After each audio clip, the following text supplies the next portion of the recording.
일본에서 가장 오래된 역사 기록 일본 서기와 중국을 찾은 외국 사신들의 모습과 풍습을 소개한 양지 공도에는 우리나라 역사서에서 찾아볼 수 없는 또 하나의 가야국, 다라국에 대한 기록이 남아 있습니다.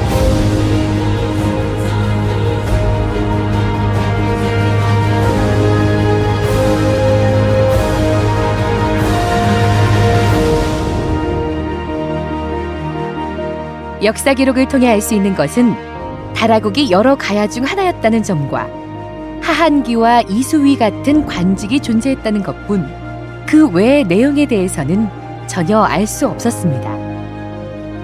그런데 경상남도 합천군에서 다라국의 중심 고분군인 옥전 고분군과 토성이 발견되면서 그 어떤 가야국보다 뚜렷한 실체를 밝혀낼 수 있게 됐습니다.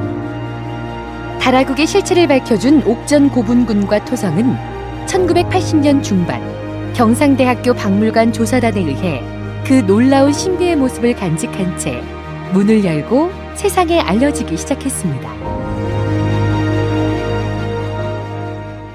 우리 박물관의 환강 하류역 정밀 지표사팀은 합천군 상책면 성산리에 도달하여서 성산리 성지와 성산리 28호부이라는 행일시 석실분을 조사하였고 무수히 뚫린 도굴 구덩이와 가야 토기들을 발견하게 되었습니다. 그리고 서쪽으로 이동했을 때 그곳에는 숲속에 커다란 대형 분구들이 분포하고 있는 것을 확인하였습니다.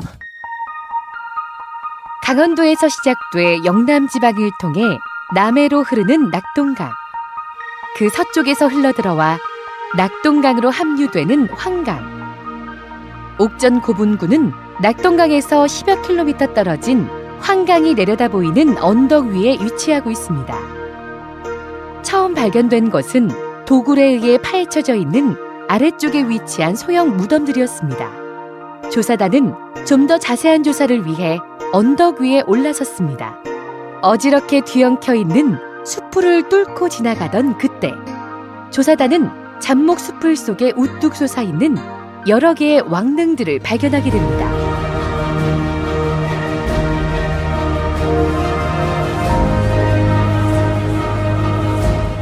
유적을 확인한 경상대학교 박물관 조사단은 보다 분명한 고분의 파악과 유적 보호를 위해 발굴 조사를 실시하기로 결정했습니다. 각종 우여곡절을 겪으며 진행된 옥전 고분군 발굴 조사는 놀라운 발견들의 연속이었습니다. 왕릉급 무덤에서 엄청난 유물들이 쏟아져 나왔던 것입니다. 그 중에서도 M35분으로 명명된 덧널 무덤에서는 용과 봉황이 새겨진 고리자루칼, 갑옷과 투구, 말머리 가리개를 비롯해 각종 유물들이 쏟아져 나왔고, M15 돌 덧널 무덤에서는 지구 반대편 유럽 지중해에서 신라를 거쳐 전달된 것으로 보이는 로만 글라스가 출토되었습니다. 옥전 고분군의 놀라운 발견이 세상에 알려지고 학계의 관심은 온통 옥전 고분군으로 쏠렸습니다. 이곳 합천군의 작은 마을에서 발견된 합천 옥전 고분군에 대한 발굴 조사는 온 세상을 발칵 뒤집어 놓았다고 할 수 있습니다. 학계 연구자뿐만 아니라 각종 언론에 대대적으로 보도되면서 전 국민의 관심을 한 몸으로 받았습니다.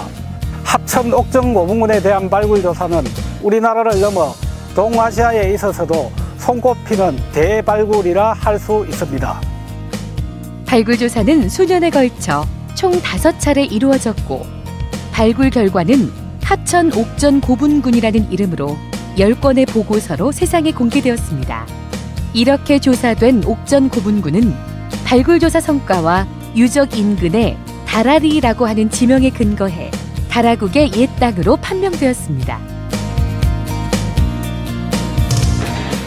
그런데 옥전 고분군이 더욱 조명을 받는 것은 왕릉의 주인공들이 살던 도성이 남아있기 때문입니다. 왕릉에서 남쪽으로 보이는 황강 옆 언덕에는 놀랍게도 당시 다라국 도성의 흔적이 고스란히 남아있습니다. 다라국 사람들은 자연 지형을 그대로 이용해 천혜의 요새를 만들었습니다. 도성의 서남쪽은 황강에 의해 만들어진 자연절벽을 이용했고, 뻘과 같은 무른 땅으로 둘러싸여 있는 동남쪽은 가파른 경사 언덕을 조금 다듬어서 성벽으로 삼았습니다. 그런데 왕릉과 이어지는 북쪽 언덕은 방어에 가장 취약한 곳이어서 특별히 더 높게 쌓아 올렸는데 주로 흙을 이용했습니다. 이곳에는 왕릉으로 통하는 성문도 있었을 것으로 추정되고 있습니다. 골짜기로 이어지는 남동쪽의 가파른 경사부는 흙 대신 돌로 성벽을 축조해 더욱 견고하게 하였고, 환강으로 이어지는 골짜기 부분에는 목책 등을 이용해 경계하였을 것으로 추정하고 있습니다. 토성의 축조에는 축성 자재의 채취, 이동, 배합, 축조 등의 과정과 이를 뒷받침하는 사람, 지도, 관리 등 다양한 분업 시스템으로 구성되어 있었을 것입니다.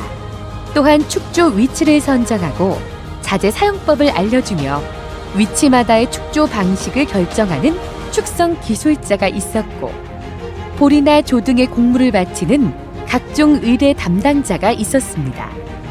이처럼 성벽의 축조에는 막대한 노동력과 재력이 요구되고, 그 중심에는 이 모든 것을 가능하게 하는 강력한 힘, 바로 왕이 있었습니다.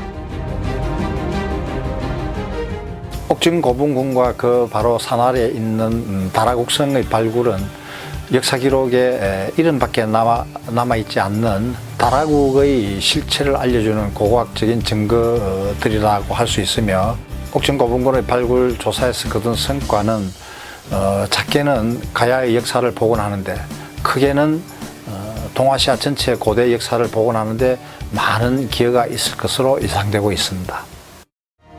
옥전 고분군과 토성의 발굴 조사를 통해 기록으로만 전해져 오던 다라국의 실체를 밝힐 수 있었던 것은 우리나라 고고학이 이룬 커다란 성과 중에 하나입니다. 그러나 다라국은 여전히 베일에 쌓여 있으며 그 실체는 수많은 의문과 비밀에 가려져 있습니다. 황금칼처럼 빛나는 강인한 나라 다라국, 그리고 가야. 그 실체에 대한 연구는 과거와 미래를 이어가는 현재의 자긍심이며 고대 역사의 실마리를 풀어낼 수 있는 중요한 열쇠입니다.